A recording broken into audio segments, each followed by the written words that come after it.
All right, let's talk about Nigeria, because Nigeria has flared up. I know there's ongoing conflict, right, between Christians primarily in the south, Muslims primarily in the north. Is this another flare up among many flare ups that have happened, or is this particularly devastating for the church, or is it hard to tell?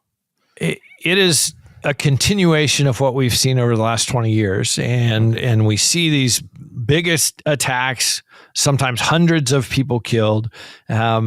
The news media often presents it as sort of violence between tribal groups or violence between shepherds and farmers, and they want the land to graze their cattle, and the farmers want the land to grow crops. And that's what this fighting is about.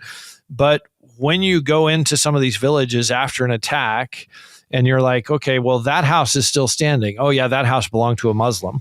That house was burned down to the ground. Oh, yep, that was a Christian house. And you start walking through these villages and see, well, all the Christian homes were burned down and all the Muslim homes are still standing.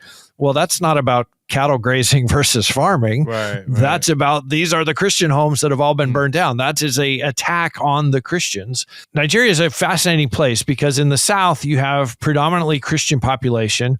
And you literally have mega churches that are operating. Yeah. They'll be meeting together this Sunday. There'll be thousands of Christians gathering. They will have, a high production value service. They'll have a great sermon and they'll all go home safely. In the north, you have predominantly Muslims and you have churches there that are smaller and are under fire. Their pastors are threatened. Sometimes they're kidnapped. Sometimes they're killed. That's where you see the violence. But it's the same country, but it's totally different to be a Christian in the South from being a Christian in the North.